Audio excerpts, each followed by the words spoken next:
Hello Guardians, it is Ebontis here, and Gamescom dropped a lot of information yesterday. I've been trying to sift through it, figure out where I wanted to start, and I think Artifact is where we're going to begin. We're going to be doing multiple pieces over the footage we got yesterday. We got a couple different videos, a couple different screenshots to break down, but we are going to start with the Artifact because it does have a good amount of information to it and can be a game changer for what these seasons are going to hold.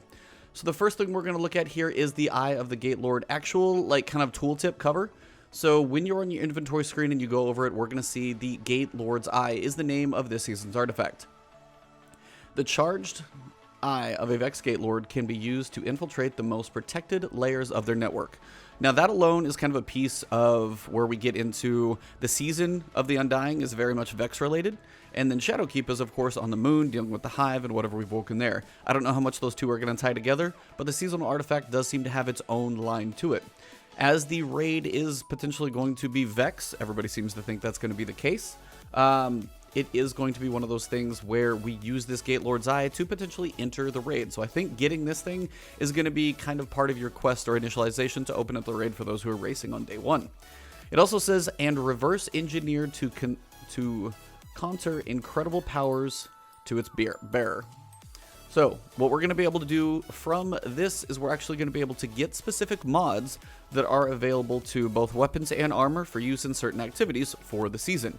Final thing, it says it lasts until the end of Season of Undying. Then it's gone. I don't know if it's going to go away, be inactive. You may still be able to keep the thing, but I do not think it is going to be active. Got a couple other pieces here. We've got unlocks available 12, artifact unlocks 12 of 12, and then we've also got power bonus of plus 14. Now, the power bonus we've seen in a previous video in Armor 2.0, the power bonus is going to be one of those things that we earn over time. You have two different ways to earn high level, basically a high power level. You've got your pinnacle activities, picture your raids, your dungeons, kind of your elite activities, where you know the Ultra Raiders are definitely going to go.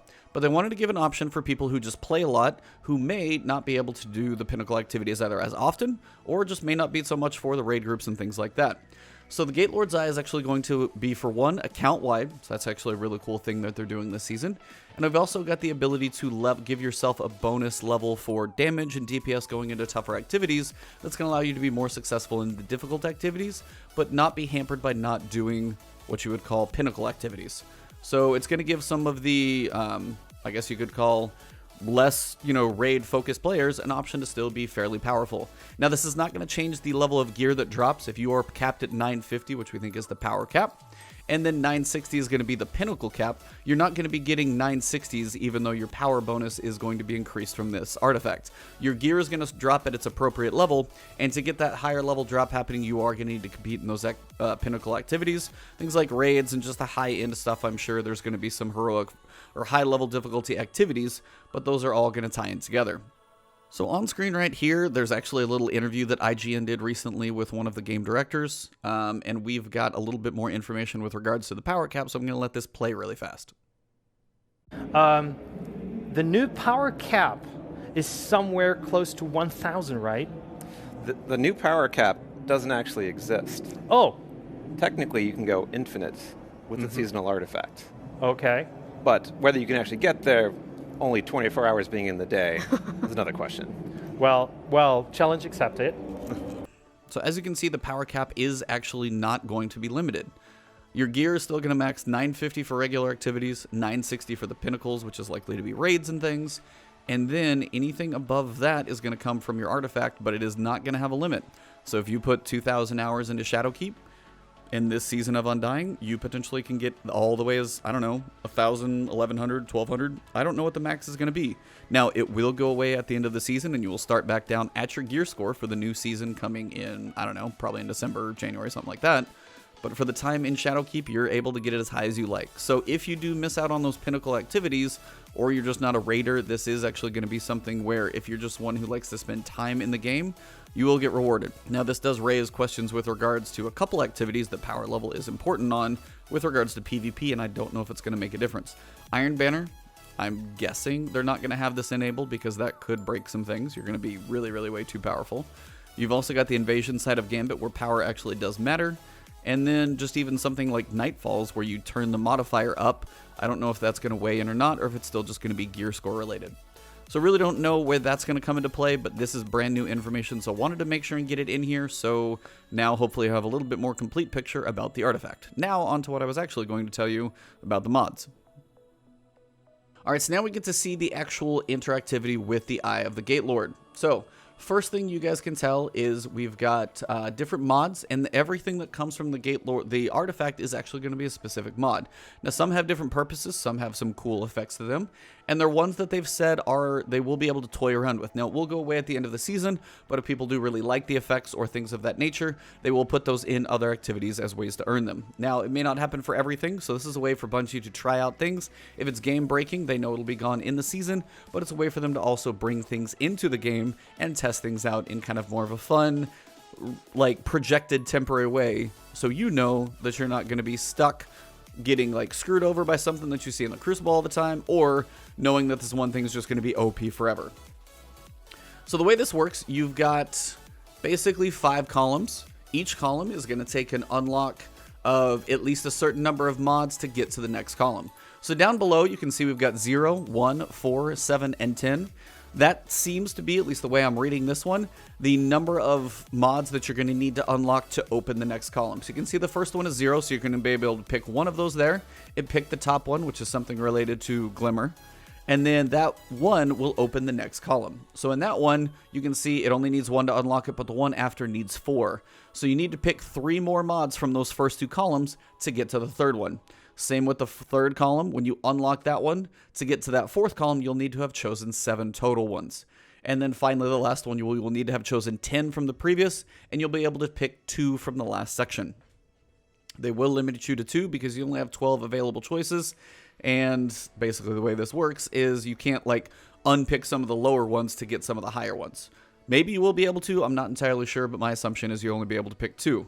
And likely you'll only be able to do a max of 1 or 2 anyway, so you're going to have to make a pretty specialized choice.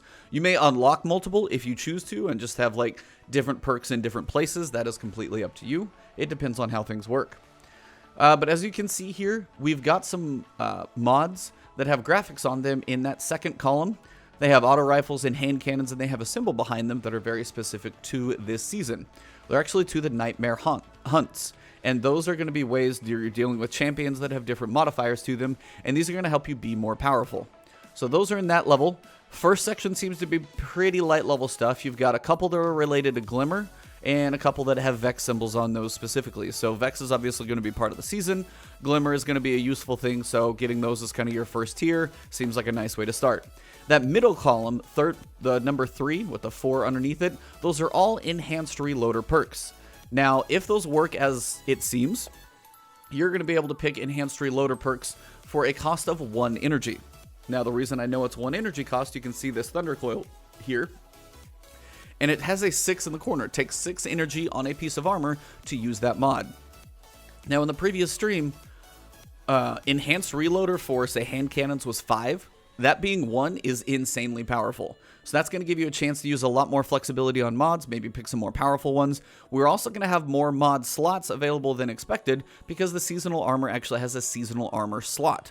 So you're actually going to be picking more perks, so getting an enhanced reloader here for cheaper, especially if it's going to get you into hand cannons, auto rifles, fusions, bows, and or submachine guns, you might most likely potentially are going to want to use those because that's going to be a very cheap mod that you can take advantage of in a lot of places. So it's actually going to be something that may steer your playstyle in a certain direction. That 4th one, we don't really know too much about those. One of them is called, I think, Unstoppable Melee. The other one is like Disruptor Spike. It's the 2 on the bottom. One is the fist and one is the skull. No idea what those 2 do as of yet. The final tier is where we get to the crazy perks. Now, these are actually quite fun, some very powerful. Thunder Coil. This one grants bonus damage for all arc melee abilities and refund super energy on finisher final blows. So you're going to be doing more damage for all arc melee abilities, so getting up close is going to be a thing that's okay. And then, if you get that enemy low with that either extra damage, and you get that super energy refunded if you get into that finisher blow status. So that's actually pretty cool. I don't know how powerful, but some of those, finishing moves like shoulder charge can put a big chunk of damage on something, so it's not so bad. Then we get up to the next one we've got is Arc Battery. Arc Battery grants overshield and reduces cooldown duration activation for all arc class abilities. Let me say that again because that is a mouthful. Grants overshield and reduces cooldown during activation for all arc class abilities. So this does seem like an arc specific one. I don't know if different classes are going to have different artifacts, but I feel like all classes using the same artifact is going to be a thing. So arc is potentially going to be the subclass of the season if this holds true. Unless you can change these mods up, but if these are static as is, arc seems to be a subclass that is going to be pretty useful, but don't worry, there's going to be other subclasses mentioned. But this is going to be granting an overshield, so when you use any ability, grenade, melee, and super, you're going to get an overshield, which is going to be powerful in both PvP if it's active in there for sure, definitely going to make you stronger, and then also in PvE for sure, if you're using your super, you get an overshield. If you throw a grenade, you might get an overshield, so in that moment, if you've got that grenade or melee, you might be able to get a little closer. Now, you can't pair these two because this one is worth 5 and the other is worth 6. These are all class item mods, so you cannot put them on the same piece because that adds up to 11 and no piece of gear has more than 10 energy. So that one has potential to keep you alive and more of a survivability perk. The next one we looked at is Oppressive Darkness. Now this one is pretty cool for your Void users, so as I said, not everything is going to be Arc. I'm sure Solar's in here somewhere, maybe on the bottom, but we can't see it. Causing damage with a Void grenade adds a weaken effect to enemies. Now this almost works the way a Tether or a Tractor Cannon would. Taking extra damage from Void is how those work though. Like Tether is basically, you know, easier to damage, higher damage numbers appear. Tractor Cannon improves Void damage. This is a ranged ability that you can throw and leave on them, and while that grenade adds a weakening effect, you're able to do more damage. So like a Vortex grenade by, say, a support class hunter has potential to do quite a bit because you can have support with your Tether. You could have Orpheus Rigs on, still working on getting some of that back. You may not get it all, but if you're working on a boss getting DPS on something, say a champion, you could throw a grenade as opposed to that Tether if you feel like you're in a safe space. Use that grenade to get that damage debuff. Now, it may not be as powerful, and none of these will stack, so you're not going to have a Tether on and want to throw the grenade as well and kind of waste the two effects. But if the Tether runs out and somebody can throw a grenade with this effect, you're able to continue that damage, like debuff on the enemy to continue increased damage, which is going to be a powerful thing from range. So this one has potential to be really useful for your Void subclasses. Also a Titan going support subclass with any of their abilities. You know, you've got Ward of Dawn now getting Weapons of Light, and you've got the Sentinel Shield. You throw that grenade out, and then you hold up that Sentinel Shield. You give the buff to your enemies, and that enemy's taking more damage, and you are your complete, like, damage debuffer on both sides of that equation as one person. So that's actually really powerful at Titan as well. Finally, we've got the Heavy Finisher. Now, finishing moves are really cool. They do cost super energy used. There is some variance in how those are going to work. But this one specifically, you can see it costs 7 energy, so it is going to be a costly one to choose. Finishers grant heavy ammo. And from what I've understood from like the interview that they've done, we've got a pretty powerful thing here because if one person in your group, whether it's a team of 3 or raid, maybe 2 people, if there's an enemy that needs finishing and everybody's like, hey, I'm struggling and heavy, can you finish them right now? That person who maybe is running a higher resilience build so they have more, you know, life, can run up, finish that enemy. Everybody's getting that heavy ammo brick that's going to help the team out. So this is going to be almost as much for yourself as a team support build. Because again, you cannot use this one and the previous Void one, so you're going to need different people playing different roles. But having a reliable way to get those heavy ammo bricks to drop, especially if you can get this on multiple people, is going to be ultra powerful in certain places. I can see Gambit this being a thing. I don't know how many of these mods are going to be used across different modes, but these are definitely going to be a thing to keep in mind when it comes to all of your abilities. So we've got different things in here that seem really, really cool. I'm not going to go into the mods because I'm going to talk about those in a separate videos in column 2 with related to the hunts, because we've got modifiers and a couple screenshots of enemies that we'll talk about. So that will be in a separate video. So if you guys did enjoy this video, hit that subscribe button. I've got a lot more footage to break down with regards to the Gamescom streams, videos, and things like that. So a lot to break down. So if you did enjoy the video, drop a like below. Leave a comment if you got questions. You guys can find me on Twitch, on Twitter. It's Ebontis on both, but right here on YouTube, we're definitely going to be breaking this stuff down for a little while. So subscribe. I've got more videos to work to you guys. This is the first piece, and there's more to come. So thank you guys very much for the support, lady. 36,000 subs and growing. So thank you very much. I will see you soon, and have a great one.